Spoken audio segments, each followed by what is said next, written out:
I'm John Emmons, intern at Lawfare, with an episode from the Lawfare archive for March 25th, 2023. Xi Jinping's recent trip to Moscow has illustrated the growing entente between China and Russia and the Russia-Ukraine war's transformational impact on the relationship. For today's archive episode, I selected an episode from April 2021, in which Benjamin Wittes sat down with Dmitri Alperovitch and Alex Iftimie to discuss two major cyber attacks: the Russia-originated SolarWinds attack and the China-originated Hafnium Microsoft Exchange Server attack. In the episode, the three discuss the Biden administration's response to the attacks, the message it sent to originating states, and more.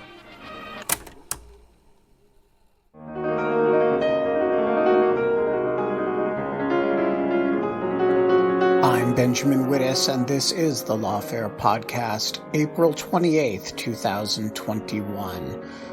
The Biden administration has now responded to two major cyber attacks, one from Russia, the SolarWinds attack, and the other from China, the so-called Hafnium Microsoft Exchange Server attack. In the last few weeks, Lawfare has run really interesting articles on both of these incidents, a lengthy piece from Dmitri Alperovitch, and a piece from Alex Iftimie, former Justice Department official and a lawyer at Morrison Foerster. They both joined me in the Jungle studio to discuss the Biden administration's response to the attacks. Were they appropriate, both in absolute terms and in relation to each other? Do they send the right messages to the countries in question? Do they go far enough? And what more do we want to see? It's the Lawfare podcast, April 28th. Alperovitch and Iftimie talk response to Russia and China. Dmitri, get us started. When you and I last talked, you had a disruptive theory of these two hacks, the SolarWinds hack by the Russians and the Microsoft Exchange Server hack by the Chinese, in which you thought the attention to one was getting undue attention relative to the other. And you made a series of recommendations as to how the Biden administration should respond to them. So now we have the Biden administration's response to both of them, and I'm interested for your sort of after-action report. So bring us up to speed. First of all, for those who did not hear the last podcast, what was your concern and how do you evaluate the Biden administration's response? Yeah, thanks for having me again, Ben. So in short, I continue to believe that the SolarWinds, or Holiday Bay operation, as I've called it, has been a very carefully planned and executed, very tailored intelligence collection operation against government entities of the sort that the U.S. government would be proud of conducting against our own adversaries. The fact that they limited the impact to most of the targets, so even though they were able to cast a very wide net with the updates to SolarWinds package that was downloaded by tens of thousands of organizations, they voluntarily disabled their access to 99% of the victims, permanently disabled it, did not do anything damaging inside those organizations, and focused their efforts on legitimate espionage targets like government agencies or private sector organizations like some IT and security companies that they could use for follow-on supply chain hacks. Compare that to the Exchange Server hacks by the Chinese, where it was completely indiscriminate. They compromised virtually every Exchange server on the planet not located in China, and not just compromised it, but left the door open to the network by installing these web shells that were often not password protected or had default passwords on them, which basically allowed anyone, in this particular case that we'll talk about in a few minutes, the U.S. government to access them. Of course, the U.S. government did it for a legitimate reason of limited damage, but other criminal groups and nation states could have used them for much more disruptive and destructive purposes. In fact, we did see ransomware operations against victims that had these vulnerable exchange servers that the Chinese essentially let in. So as a result, if you look at the response, I think the U.S. government action on the exchange server side has been very good. In fact, exceptionally creative, and hopefully a sign of more things to come in terms of an aggressive posture that they can take against the adversaries, both nation states and criminals, to limit impact to victims. I still think that we should hammer the Chinese for this action because it was so indiscriminate and dangerous. So I'm looking forward to seeing sanctions perhaps and maybe even other measures against China by the Biden administration. I hope they do take that step. But when I look at the response to the Russia case, I think it was muddled at best. The fact of the matter is that the sanctions that they did institute against the Russians were not just instituted for the SolarWinds hack. It was a whole slew of things that they put together in terms of a laundry list of grievances, including targeting dissidents and engaging in all sorts of nefarious activities. The people that were sanctioned, some of them had been sanctioned previously, so it's not clear to me that sanctioning someone multiple times for various acts does anything to improve deterrence, and were generally dismissed by Russia as ineffective and inconsequential. So I think if the goal was to send a strong message to Russia, I don't think it succeeded. Also, the idea that you're going to respond not just for one very specific thing, but you're going to list a whole slew of nefarious activities that the Russians have engaged in over the last several years as your grievances that you're responding to also doesn't strike me as a very effective approach, because it just sends a message to Putin that the U.S. objects to everything that he's doing. And of course, he's not going to change his entire set of behaviors. So if we wanted to really object to something in a strong fashion, we should have picked one or two things that are so egregious that we cannot tolerate them and really institute very strong sanctions in response to that activity. And of course, we did neither. All right. So, Alex, you wrote a really excellent piece last week on the Justice Department's action with respect to remediating the Microsoft Exchange Server hack, which actually follows in a very interesting way from some of the stuff that Dmitri and I talked about last time, that is using the access that the Chinese had opened up to get back into those computers and close things, which we had talked about as a step that perhaps one should demand from the Chinese. But the FBI kind of went ahead and did it itself under a court order. So walk us through how the government gets authority to break into a whole lot of compromised computers and fix them. Ben, good to be with you and happy to do that. Let me actually just start by saying, in response to one of the things Dmitri said, I agree that the Hafnium hacking campaign, which was a brazen hack everything type campaign to get into everyone's systems, is on a different scale from the SolarWinds compromise campaign.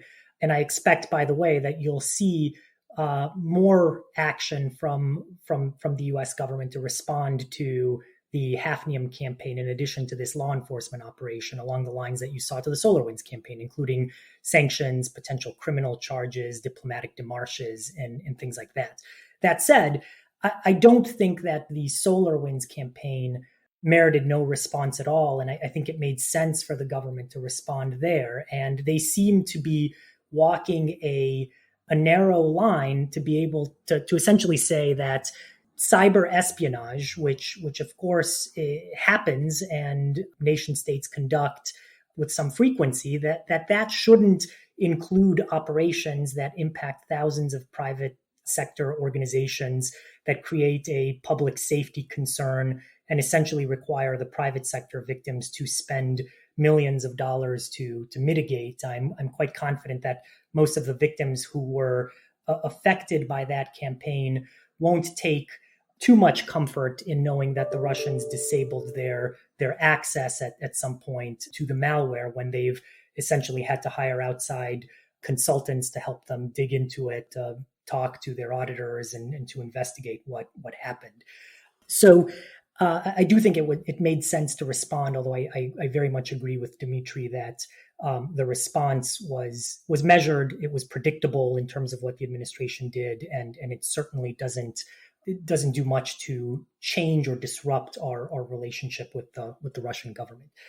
Turning to the law enforcement operation in response to the Hafnium compromise. Essentially, what the government did is, and this is the Department of Justice in particular and the FBI, they used a search and seizure warrant to allow the FBI to access malware that was left by the Hafnium hackers on servers located in the United States, and to issue a command to copy and subsequently delete the malware from those servers. And that's not an unprecedented action by the US government. Certainly, there have been these types of actions before to disrupt botnets in particular. But this is the first time that the US government has essentially affirmatively gone in to take out malware from downstream victim systems by taking proactive action to access those systems. And help me out. Where does the authority to do that come from? When you go into court and get a search warrant, the premise is that you're collecting information to investigate criminal activity. You don't get a search warrant to go in, search the premises, and fix the door, or to go in and search physical premises and then repair whatever damage the criminals might have done. Where does the authority to fix stuff come from in the context of getting a criminal search warrant? So, Ben, that's a good question. And I think it's led to some amount of confusion among folks who are looking at this operation, because you're right. This wasn't a warrant that was designed to obtain evidence. You know, the government already knows what these web shells can do. I am very confident, and had obtained copies of them well before executing this search warrant. But the government's authority to get a warrant is not just to obtain new evidence to investigate crime. It is a search and seizure warrant under Rule 41 of the Federal Rules of Criminal Procedure. And the purpose of those search and seizure warrants is both to obtain evidence, but also, in some cases, to seize the instrumentality of the crime. In this case, what the Department of Justice did is essentially they seized the malware that was being used by the Hafnium hackers to obtain unauthorized access to victim computers, in the same way that the government might seize the drugs that it obtains out of a drug bust, or the same way that it might seize a safety deposit box at a bank. So, Dmitri, does this operation, it obviously satisfies the component of your concern that we discussed, which was that these computers all over the world are still subject to, instructions from the Chinese military. It does not satisfy the retributive component designed to send a message to the Chinese. How do you react to this as a way of dealing with this sort of problem? Well, I would say it satisfies the corrective action only partially. One, of course, the action that the FBI took only was done within the United States. That's what the search order allowed them to do. So you still have compromised machines all over the world, perhaps less of an impact to the interests of the United States here, but from a global perspective, you certainly still have Chinese inflicting quite a bit of damage on many multinational companies, many, of course, companies and individuals overseas. I would still like the idea of pressuring the Chinese to remove the servers, the web shells from other places where they have not yet been removed. And it was not clear to me that they were able to remove the web shells from every single system, even within the United States. They only talked about a few hundred that they were able to remove. In part, that may be due to the fact that perhaps some other web shells were password protected with random passwords, and the FBI wasn't able to access them as easily. But nevertheless, I do think that we need to send a very strong message to the Chinese that this behavior crosses a red line. The Chinese in general have been fairly good at limiting damage out of the four major geopolitical adversaries we face.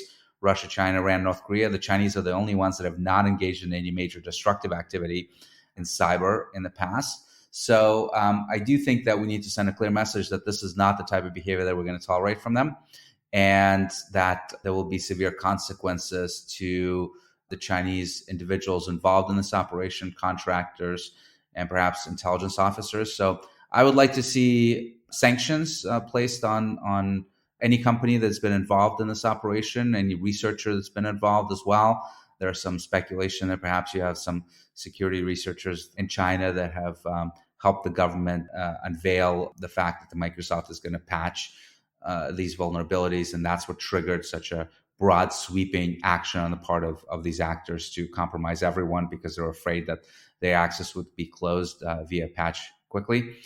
And I would also like to see some expulsions. The US government did throw out a number of Russian diplomats in response to SolarWinds and their other actions. And I think the same is appropriate for Ministry of State Security operatives that are here from China. And by the way, just to go back to what Alex has said previously, I'm not opposed to responding in some way to SolarWinds, because even though I do treat it as an espionage operation, it does not mean that we pat people on the back and say good job when we catch spies.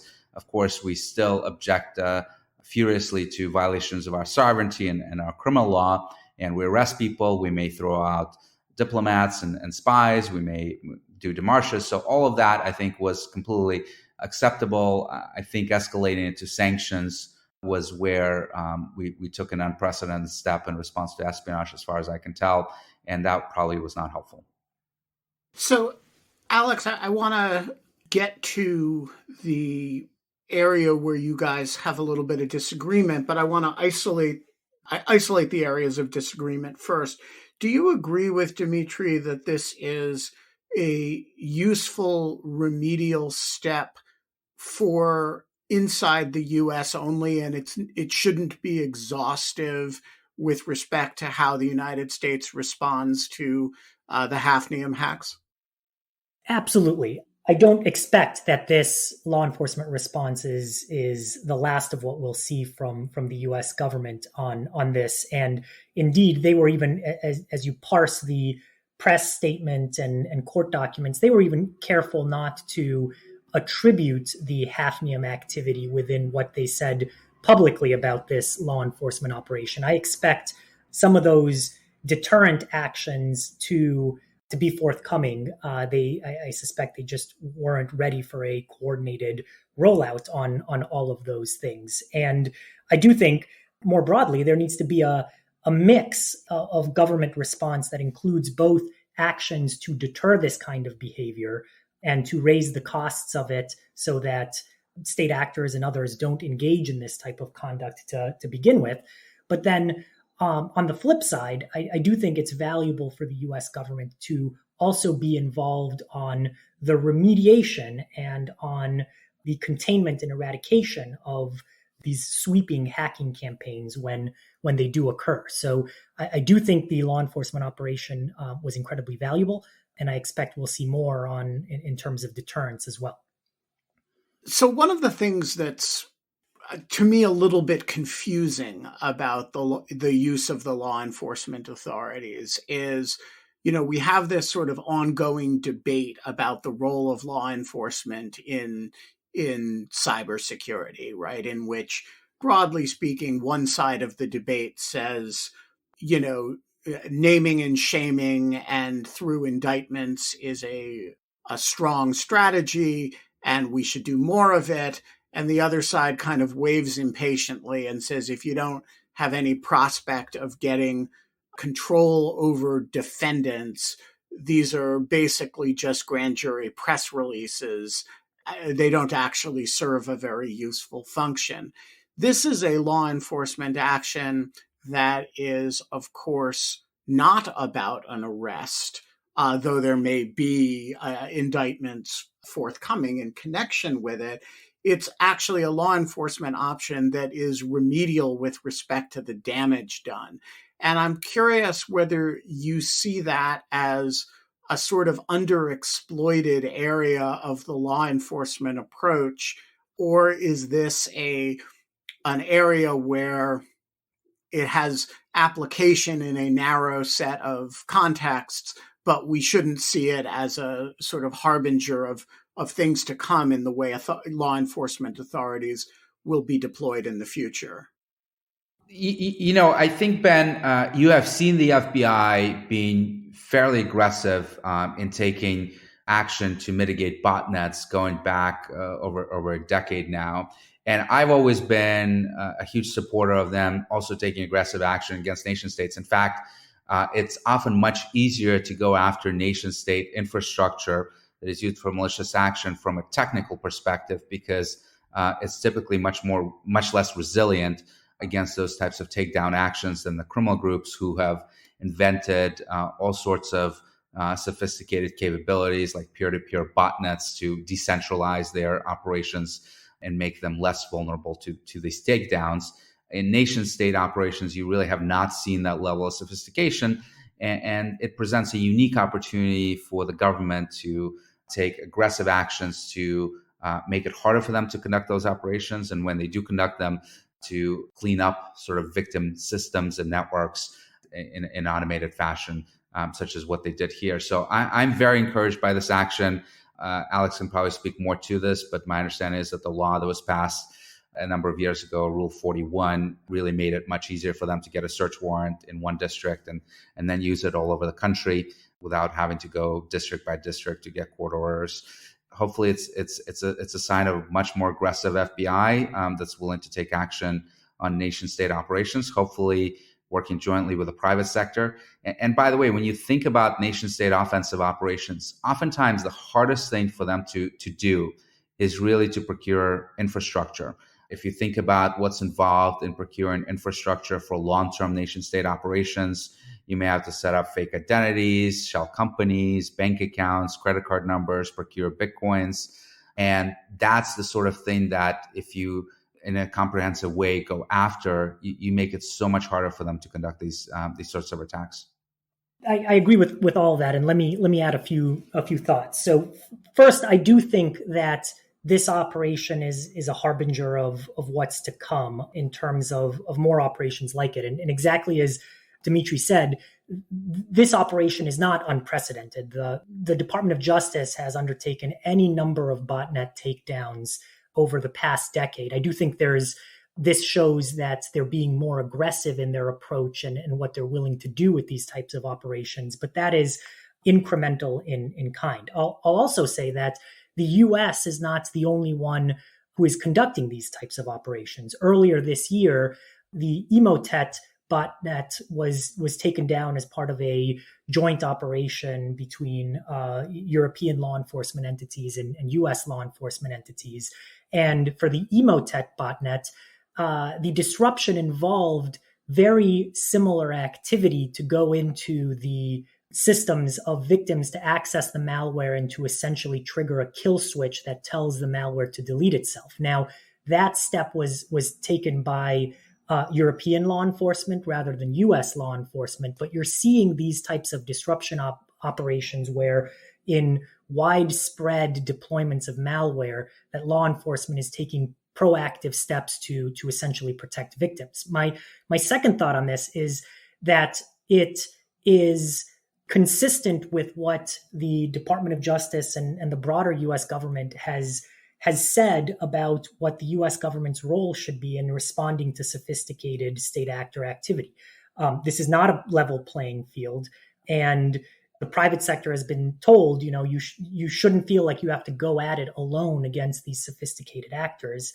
These types of operations that have a remedial effect to protect victims, I think, complement the deterrent actions that the U.S. government is taking. And the third point on that too is it's not just these disruption operations that fit in this bucket. I think in addition to the deterrent actions like sanctions and criminal charges and diplomatic demarches and the expulsion of diplomats, the other things that the government should be doing more of is the exposure of operations. Cyber Command, DHS, and other federal partners have gotten better at essentially putting out reports and samples of malware that foreign adversaries are are using to essentially expose and burn their infrastructure. I see this a bit as the equivalent of a vaccine in the cyber context, where you are giving the private sector the tools to be able to spot the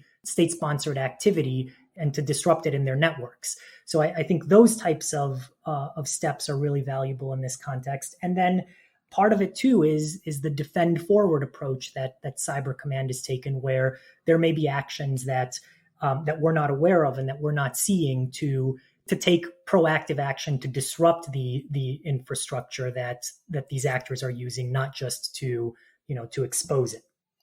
Dmitri mentioned the Rule 41 change, which is a matter that has gotten some discussion on Lawfare back when it was in play. How significant was the change to the government's ability to conduct this operation, or could it have done this under old Rule 41 as well? The government definitely could have taken the same operation under the old Rule 41 as well. Essentially, Rule 41, first of all, just by way of background, it is one of the basic rules of criminal procedure that authorizes the government to obtain a search and seizure warrant. That authority has existed for a long time. What the changes that were approved at the end of 2016 did is, for computer hacking cases, certain computer hacking cases, it allows the government to get one warrant from one judge in order to conduct a search or a seizure across computer systems across the entire United States.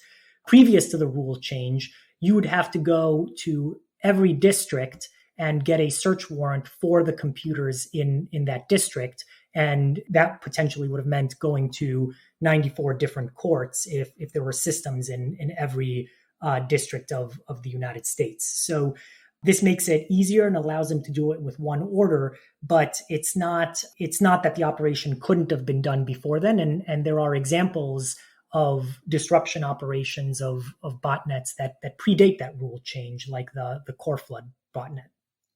All right, so I want to turn to the area where you guys seem to disagree, which is the degree to which the SolarWinds merits a similar response or to the one that we're talking about in the Hafnium context. And I want to figure out how far apart you guys actually are on this, because Alex, you start by saying, well, I agree that the Hafnium attacks are of a more norm-shattering quality.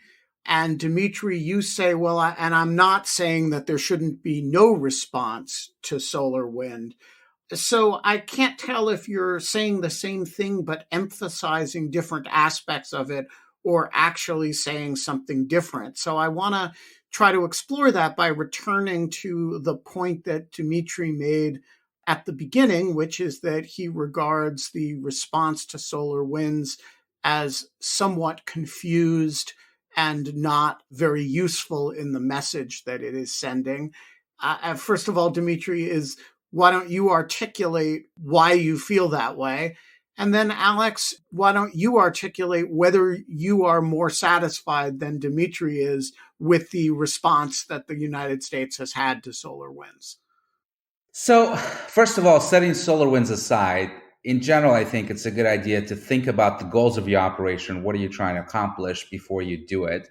And in this particular case, I presume that the goal is not just to show to domestic audience that we're being, quote unquote, strong on Russia, but to actually try to influence Russian behavior in some form or fashion. If that was indeed the goal, then I think it was a complete failure, because one, the muddled message, as I mentioned, it wasn't just, of course, for SolarWinds, it was for a whole slew of activities such as election interference, which to me seemed pretty incredulous given that the Russians did very, very limited election interference in 2020 compared to what they had done in 2016. It was for Crimea. It was for targeting dissidents. It was for a whole slew of things that we don't like about Russia. And of course, if you're going to try to send a message to Putin that we just strongly disagree with something you did, you don't want to send a muddled message. You want to be very, very clear cut. And and focus on one or two things that you may actually want to get a change in behavior. And then the second part, of course, is the action that we did take, which was very limited sanctions on intelligence services that in some cases have already been sanctions, like the GRU and the FSB. We've added sanctions on the SVR, not going to impact the operation in any fashion, I don't believe. Expansion on sanctions of primary sovereign debt in Russia. Primary sovereign debt has already been sanctioned under the Trump administration in 2019. Those sanctions were in US dollars. This one was expanded to ruble-denominated debt as well. But the key thing is that most of the Russian primary debt is bought by Russian banks, not US institutions, which are covered by the sanctions, so it would have no effect. If we actually wanted to have an effect, it would cover all institutions globally, sort of Iran-style sanctions, and cover secondary debt. That would, of course, be highly, highly escalatory and would have a significant impact on the Russian economy. We chose not to do that. Or you would perhaps target the oil industry, maybe even Nord Stream 2 pipeline to Germany. We chose not to do that either. So it was a very symbolic gesture that in the end, I think was interpreted by the Kremlin as very weak. And I think to the extent that there was a goal, it was probably more of a domestic political message than it was a message to Russia. Alex, how much of that do you disagree with? Well, I would agree with Dmitri's overall assessment that this wasn't a particularly robust response. It didn't have that many teeth. And I think that's reflected in what the president said in the announcement of the sanctions and the other responses, which is that the administration felt like they needed to take action to respond to malicious activities, but that they were focused on the future and on having a predictable diplomatic engagement with the Russian government. And there's no doubt that there was a lot more that could have been added to this sanctions package, things like Nord Stream 2 sanctions or additional sanctions on Russian oligarchs. It does seem like the sovereign debt sanctions may have some teeth, but it remains to be seen to what extent this response really does have a meaningful impact on the way the Russian government responds. From my perspective, what is important in the way that the administration went about responding to SolarWinds is that they're starting to lay out a framework for differentiating the SolarWinds hacking campaign from ordinary espionage that, certainly it's illegal, but that nation states at least don't retaliate against. And what you see here is the administration starting to say that cyber espionage, if it is of a type that impacts thousands of private sector organizations and creates public safety concerns and requires private sector victims to spend millions of dollars to mitigate, that is not legitimate statecraft activity. And what I would hope to see is that as we respond to more operations from the Russian government or elsewhere, that kind of norm be fleshed out so that there's a better sense of what is acceptable statecraft versus not. Do you disagree with Dmitri that the Russians are unlikely to have taken that message from this action because it's mixed with so many other things? I agree that it was mixed in terms of what the response was to, but that's in part because what the administration did here is establish a new executive order that allows them to go after a variety of different activities that the administration has said pose a national security and foreign policy risk to the United States. And the fact that they mention all of those different things in a way is valuable to the administration because it will allow them to go after those different activities in the future using the new authority that they created with this executive order. It was a muddled response, but in that there were all of these things put together, but there was also no doubt within the entities that were sanctioned that some entities were sanctioned for their involvement in malicious cyber activities, including the SolarWinds compromise. But it's also interesting that they didn't single out the SolarWinds compromise. They mentioned a variety of malicious cyber activities. So certainly they're not. This was not a laser focused on the SolarWinds compromise.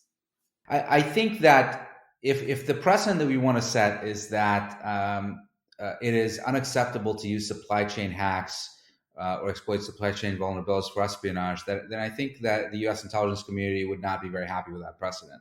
Of course, we have executed supply chain hacks before. One famous example is the crypto AG hardware equipment that where CIA has allegedly bought this company in Switzerland that manufactured cryptographic equipments, and jointly with the NSA and the German intelligence services have introduced backdoors into that equipment to weaken security and encryption of those machines. Of course, operations that have been alleged to have been conducted by U.S. governments have inflicted costs on innocent bystanders in the past as well. An operation like Stuxnet comes to mind that escaped from its original target, the Natanz plant in Iran, and compromised millions of machines around the world. Didn't do much damage to them, but nevertheless, they had malware in them. And if the precedent is that simply the act of cleaning up the malware is expensive and unacceptable, then that was a violation of the norm as well, if you are to believe the reports that the United States, along with Israel, was responsible for that operation. So it just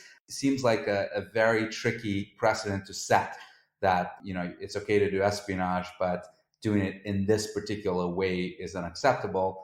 And by the way, there's a whole slew of other actors that have been doing supply chain hacks in the past, including some of our allies and some of our adversaries like China, that has executed a variety of supply chain hacks on previous occasions. So we have so far not gone after them for that. We're doing so very selectively in this case. We are going to leave it there. Dmitri Alperovitch, Alex Iftimie, thank you both so much for joining us. Thanks so much, Ben. Thanks for having us.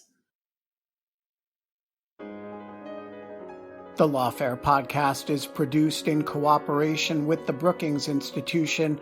Our audio engineer this episode is Ian Enright of Goat Rodeo.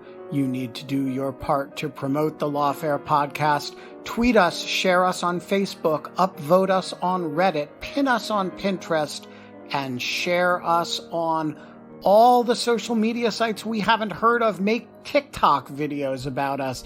Leave us a rating and review wherever you found us. Our merch is available at thelawfarestore.com. The Lawfare podcast is produced and edited by Jen Patja Howell. Our music is performed by Sophia Yan. And as always, thanks for listening.